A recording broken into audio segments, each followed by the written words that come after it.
Chapter 22. The Heart of a Stone Image. As a loyal Hindu wife, I do not wish to complain of my husband. But I yearn to see him turn from his materialistic views. He delights in ridiculing the pictures of saints in my meditation room. Dear brother, I have deep faith that you can help him. Will you? My eldest sister Roma gazed beseechingly at me. I was paying a short visit at her Calcutta home on Girish Vidya Ratna Lane. Her plea touched me, for she had exercised a profound spiritual influence over my early life, and had lovingly tried to fill the void left in the family circle by mother's death. Beloved sister, of course I will do anything I can. I smiled, eager to lift the gloom plainly visible on her face, in contrast to her usual calm and cheerful expression. Roma and I sat a while in silent prayer for guidance. A year earlier, my sister had asked me to initiate her into Kriya Yoga, in which she was making notable progress. An inspiration seized me. Tomorrow, I said, I am going to the Dakshineswar temple. Please come with me, and persuade your husband to accompany us. I feel that in the vibrations of that holy place, Divine Mother will touch his heart. But don't disclose our object in wanting him to go. Sister agreed hopefully. Very early the next morning I was pleased to find that Roma and her husband were in readiness for the trip. As our hackney carriage rattled along Upper Circular Road toward Dakshineswar, my brother-in-law, Satish Chandra Bose, amused himself by deriding spiritual gurus of the past, present, and future. I noticed that Roma was quietly weeping. Sister, cheer up, I whispered. Don't give your husband the satisfaction of believing that we take his mockery seriously. Mukunda, how can you admire worthless humbugs? Satish was saying. A sadhu's very appearance is repulsive. He is either as thin as a skeleton, or as unholily fat as an elephant. I shouted with laughter. My good-natured reaction was annoying to Satish. He retired into sullen silence. As our cab entered the Dakshineswar grounds, he grinned sarcastically. This excursion, I suppose, is a scheme to reform me? As I turned away without reply, he caught my arm. Young Mr. Monk, he said, don't forget to make proper arrangements with the temple authorities to provide for our noon meal. I am going to meditate now. Do not worry about your lunch, I replied sharply. Divine Mother will look after it. I don't trust Divine Mother to do a single thing for me.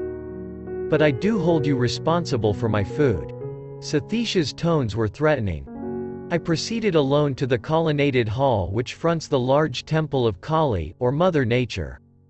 Selecting a shady spot near one of the pillars, I arranged my body in the lotus posture. Although it was only about 7 o'clock, the morning sun would soon be oppressive. The world receded as I became devotionally entranced. My mind was concentrated on Goddess Kali, whose image at Dakshineswar had been the special object of adoration by the great master, Sri Ramakrishna Paramhansa. In answer to his anguished demands, the stone image of this very temple had often taken a living form and conversed with him. Silent Mother with stony heart, I prayed, thou becamest filled with life at the request of thy beloved devotee Ramakrishna. Why dost thou not also heed the wails of this yearning son of thine? My aspiring zeal increased boundlessly, accompanied by a divine peace.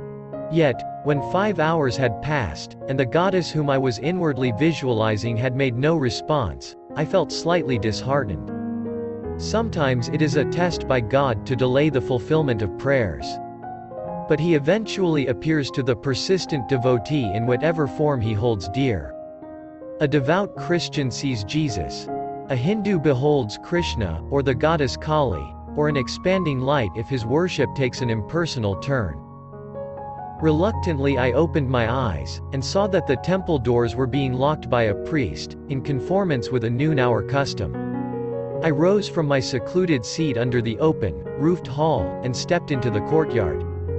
Its stone floor was scorching under the midday sun. My bare feet were painfully burned. Divine Mother, I silently remonstrated, thou didst not come to me in vision, and now thou art hidden in the temple behind closed doors. I wanted to offer a special prayer to thee today on behalf of my brother-in-law. My inward petition was instantly acknowledged. First, a delightful cold wave descended over my back and under my feet, banishing all discomfort. Then, to my amazement, the temple became greatly magnified. Its large doors slowly opened, revealing the stone figure of goddess Kali. Gradually it changed into a living form, smilingly nodding in greeting, thrilling me with joy indescribable. As if by a mystic syringe, the breath was withdrawn from my lungs. My body became very still, though not inert. An ecstatic enlargement of consciousness followed. I could see clearly for several miles over the Ganges River to my left, and beyond the temple into the entire Dakshineswar precincts. The walls of all buildings glimmered transparently. Through them I observed people walking to and fro over distant acres. Though I was breathless and my body in a strangely quiet state, yet I was able to move my hands and feet freely.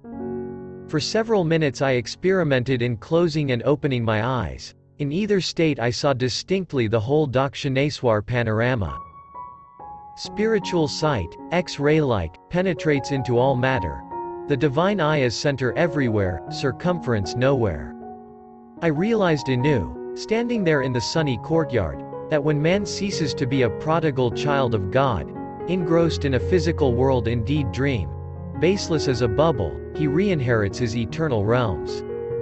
If escapism be a need of man, cramped in his narrow personality, can any escape compare with the majesty of omnipresence?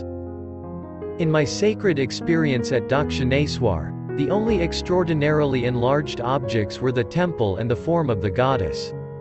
Everything else appeared in its normal dimensions, although each was enclosed in a halo of mellow light white, blue, and pastel rainbow hues.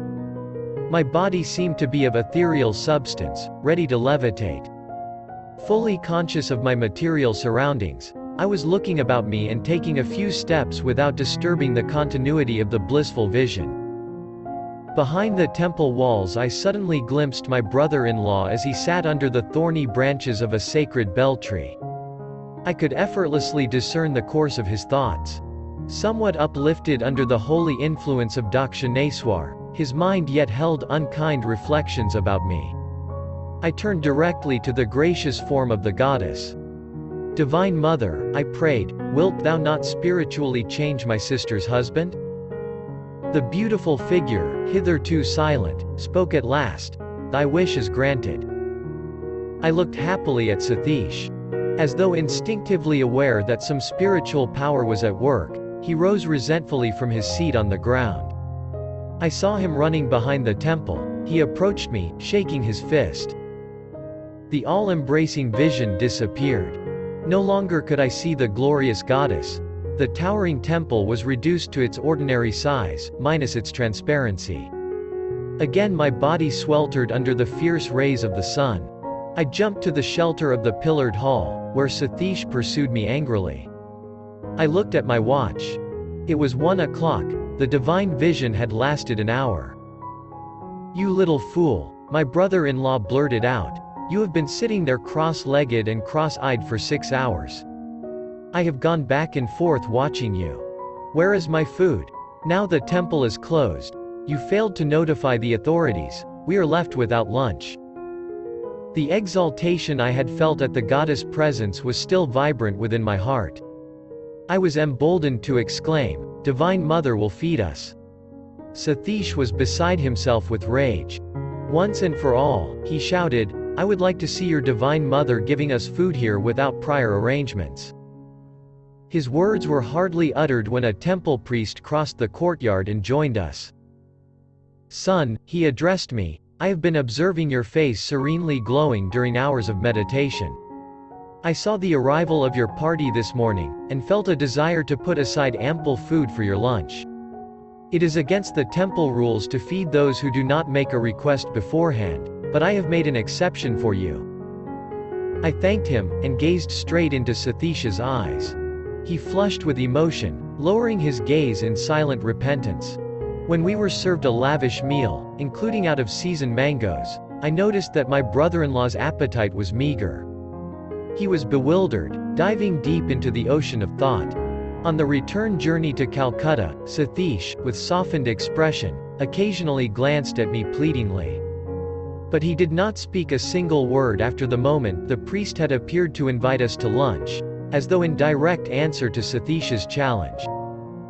The following afternoon I visited my sister at her home. She greeted me affectionately.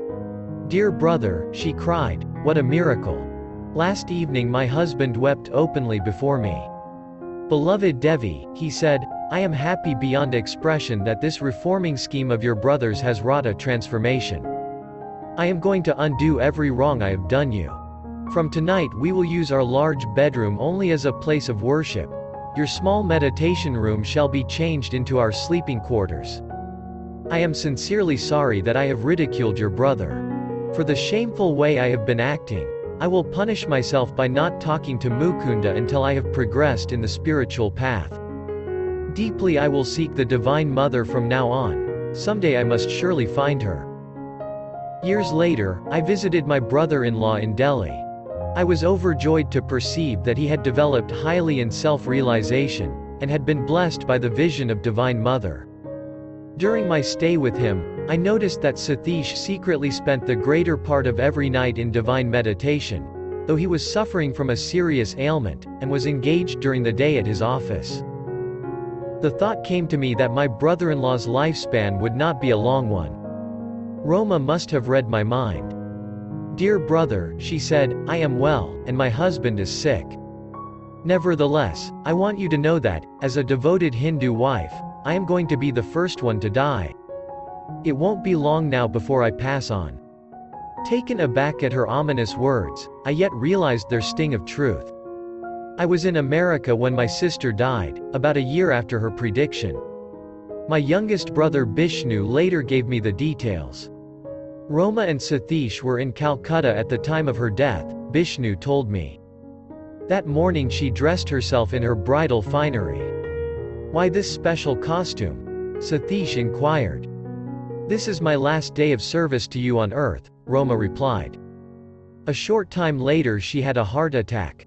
As her son was rushing out for aid, she said, "Son, do not leave me. It is no use. I shall be gone before a doctor could arrive." 10 minutes later, holding the feet of her husband in reverence, Roma consciously left her body, happily and without suffering. Sathish became very reclusive after his wife's death, Bishnu continued. One day he and I were looking at a large smiling photograph of Roma. "Why do you smile?" Sathish suddenly exclaimed, as though his wife were present. "You think you were clever in arranging to go before me. I shall prove that you cannot long remain away from me, soon I shall join you." Although at this time Sathish had fully recovered from his sickness, and was enjoying excellent health, he died without apparent cause shortly after his strange remark before the photograph. Thus prophetically passed my dearly beloved eldest sister Roma, and her husband Sathish, he who changed at Dakshineswar from an ordinary worldly man to a silent saint.